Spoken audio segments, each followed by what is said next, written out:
Maharashtra government ने industry के लिए क्या किया, ठीक है ना, ये है।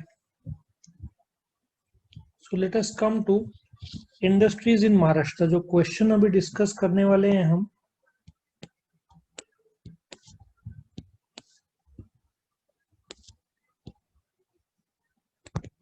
इंडस्ट्रीज इन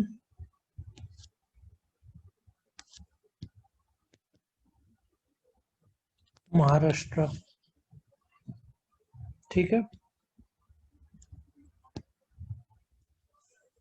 सबसे पहले तुमको समझना पड़ेगा, number one, that Mumbai is the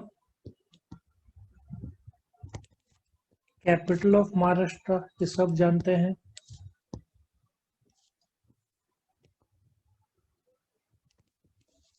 ठीक है, Mumbai is the capital of Maharashtra.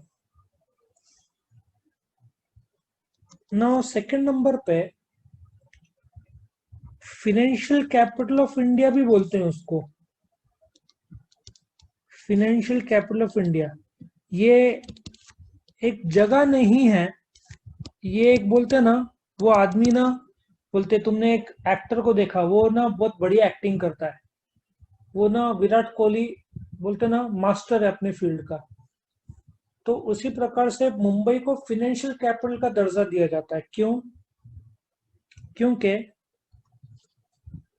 Mumbai, of course ये मुंबई है इधर, जो हेडक्वार्टर्स, जो भी बड़े बड़े बैंक्स है, headquarters of all major banks, majorly banks के हेडक्वार्टर्स तुमको मुंबई में मिलेगा। बैंक्स, ये जो फाइनेंशियल इंस्टीट्यूशन है जैसे बजाज फाइनेंस, जो बैंकिंग की तरह डिपॉजिट लेते नहीं है बट कर्जा देते हैं गाड़ी का, इंश्योरेंस कंपनीज, ये सारे जो भी है, सबके लगभग जो हेडक्वार्टर्स है तुमको मुंबई में मिलेगा। जो एशिया का oldest stock exchange, Asia's oldest stock exchange कौन सा है? बॉम्बे स्टॉक एक्सचेंज का नाम सुना है तुमने? जहां पे शेयर्स की खरीदी बिक्री होती है, बॉम्बे स्टॉक एक्सचेंज। हाँ सर, वो हाँ सुना है। सर। वो मुंबई में लोकेटेड है। एशिया का ओल्डेस्ट स्टॉक एक्सचेंज, तुम्हारे नॉलेज के लिए, बुक में नहीं दिया हुआ, 1875 को एस्टेब्लिश हुआ था। सर और वो नेशनल स्टॉक एक्सचेंज का है? बीएससी और एक एनएससी। तुमको बीकेसी पता है, Bandra Kurla complex, yes sir. Mumbai में एक जगह है बीकेसी, वहां पे। ये दो major stock exchanges in India है, एनएससी और बीएससी, दोनों शेयर बाजार है जहां पे शेयर की खरीदी और बिक्री की जाती है। ठीक है ना। वैसे देखा जाए तो सबसे बड़ा एनएससी माना जाता है। मुझे एक फोन आंसर करना पड़ेगा। हाँ, आगे बढ़ता हूँ मैं। सॉरी, थोड़ा रुकना पड़ा होगा तुमको, लेकिन अर्जेंट फोन आ रहे तो मैं काट नहीं सकता ना। नेशनल स्टॉक एक्सचेंज के बारे में, एक शेयर बाजार है, अभी तुम्हारा जस्ट 11वीं स्टार्ट है, तो शेयर बाजार क्या है ज्यादा डिस्कस अभी करके तुमको कंफ्यूजन होगा। जहां पे शेयर्स का खरीदी बिक्री होता है, इतना मैं बोल सकता हूँ, तो तुमको थोड़ा इजी पड़ेगा। ठीक है ना। जो देश का इंडस्ट्रियल आउटपुट है, जो महाराष्ट्र है, ये जो ए बी है, ये मुंबई का है। ठीक है ना। ये ए बी जो है, ये मुंबई के बारे में मैंने बोला, और अभी जो बता रहा हूं वो महाराष्ट्र के बारे में बताऊं। देखा जाए तो अपने देश का 13% ऑफ नेशनल इंडस्ट्रियल आउटपुट, जो देश में इंडस्ट्री जो वस्तु बनाता है, वो महाराष्ट्र अकेले से आता है। तुम सोचो कितना जबरदस्त है। फिर चौथा नंबर पे जो अपन सॉफ्टवेयर एक्सपोर्ट करते हैं, सेकेंड लार्जेस्ट एक्सपोर्टर है महाराष्ट्र, सेकेंड लार्जेस्ट एक्सपोर्टर है ऑफ सॉफ्टवेयर। सिंस हम इंडस्ट्री की बात कर रहे हैं इसलिए आज एग्रीकल्चर का मैं डिस्कस नहीं कर रहा हूँ। और साल में एनुअली 80,000 करोड़ का एक्सपोर्ट करते हैं अपने देश से, महाराष्ट्र से सॉफ्टवेयर वाले जो है। नंबर 1 बैंगलोर होना चाहिए। और बोलते ना, तुम ऐसा सोचो, जो लोग नौकरी करते हैं उसमें 64% करीबन एग्रीकल्चर और सपोर्टिंग एक्टिविटीज, एग्रीकल्चर और एलिड मतलब वैसे टाइप के एक्टिविटीज, एलिड एक्टिविटीज करते हैं। एलिड मतलब शरीक है। और ऐसा सोचो 36% बाकी, उसमें से कुछ पार्ट इंडस्ट्री में होंगे, कुछ पार्ट इसमें होंगे, ठीक है ना, इंडस्ट्री और सर्विस सेक्टर में होंगे। सो महाराष्ट्र में प्राइमरली बोलते ना, खेती बाड़ी बहुत बड़ा है मानते हैं, लेकिन अभी भी खेती बाड़ी बहुत मेजर ऑक्यूपेशन है। तुम पुणे के आगे कोल्हापुर साइड जाओगे, तुमको दुनिया भर का यही मिलना है, ठीक है। और उसका इंपॉर्टेंस क्यों बढ़ा है, उसका सबसे बड़ा कारण है एक जेएनपीटी पोर्ट है, जवाहरलाल नेहरू पोर्ट ट्रस्ट, जो मुझे लगता है इंडिया का सबसे बड़ा पोर्ट है। तो इस पोर्ट में बाहर से शिप से जो गुड्स आते हैं, और फिर एयरपोर्ट भी कनेक्टिविटी है, रेलवेज का कनेक्टिविटी है, रोड नेटवर्क बढ़िया है। मुंबई, पुणे, नागपुर, नासिक बहुत फास्ट होता है, छत्रपति इंटरनेशनल एयरपोर्ट है। और तुम्हारे नॉलेज के लिए, छत्रपति शिवाजी जो इंटरनेशनल एयरपोर्ट है वो सिंगल रनवे एयरपोर्ट है। बाकी सब जगह सिंगल, डबल, ट्रिपल, चौबल एयरपोर्ट रनवे होते हैं। रनवे पता है ना, जहां से एरोप्लेन उड़ता है, वो सिंगल रनवे वाला है। मतलब एक टाइम में एक उड़ेगा, फिर दूसरा लैंड करेगा, ऐसे वो लोग को एडजस्ट करना पड़ता है। सिंगल रनवे का सबसे busiest airport in the world ये माना जाता है।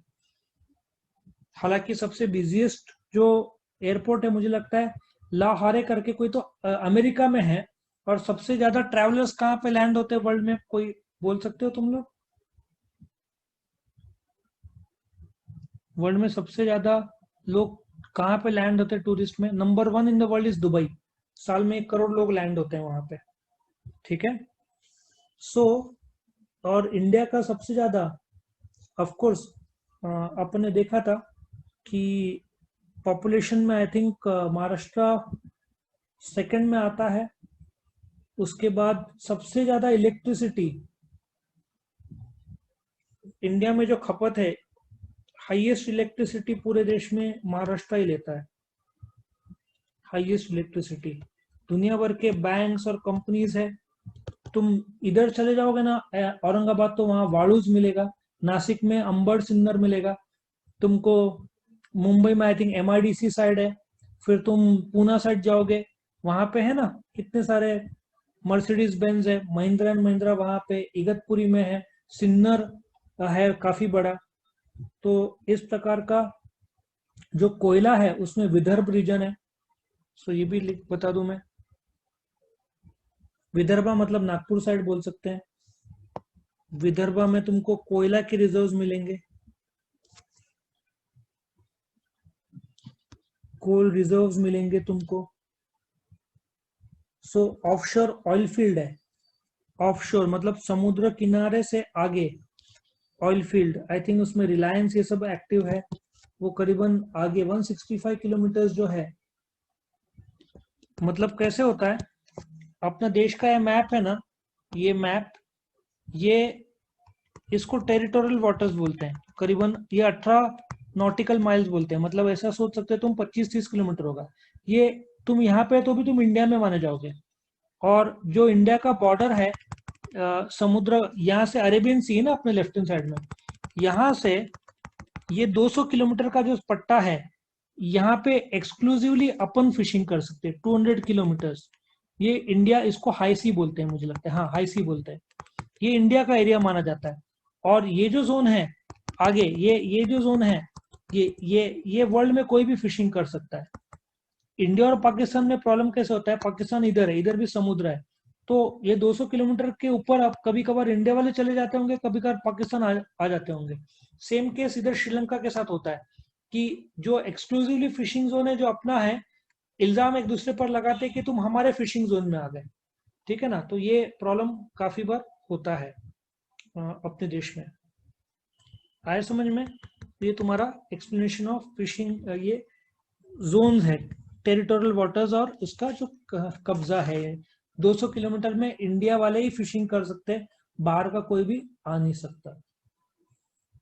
अभी इन लोगों ने जो बोला है Maharashtra is an industrially advance state, काफी इकोनॉमी डेवलप्ड है, पोटेंशियल बहुत सारे लेबर, तुम इसलिए नोट करो यूपी बिहार के बहुत सारे लेबर क्यों महाराष्ट्र में आते हैं, क्योंकि पेमेंट अच्छा है, ठीक है ना, और एक क्वालिटी ऑफ लाइफ है, स्टैंडर्ड ऑफ लाइफ है, समुद्र किनारा है, ठीक है ना, बहुत बढ़िया लाइफ है मुंबई में। तो इसलिए शेयर ऑफ इंडस्ट्री देखा जाए तो सबसे ज्यादा टैक्स भी तो महाराष्ट्र ही देता है गवर्नमेंट को। इकोनॉमिक कैपिटल मतलब देखा जाए तो सबसे ज्यादा टर्नओवर पूरा देश में महाराष्ट्र में ही है। तो ये तुम्हारा इंडस्ट्री का हिस्ट्री था जो मैंने शॉर्ट में बताया। कोई कुछ पूछना चाहता है क्या, मैं आगे बढ़ूं? ठीक है, तो अभी हमने इंडस्ट्रीज ऑफ महाराष्ट्र आज कंप्लीट किया। अभी मैं, वीडियो पसंद आया तो लाइक कीजिए, अपने फ्रेंड्स के साथ शेयर कीजिए, उनका भी फायदा हो, और चैनल को सब्सक्राइब कीजिए। Thank you.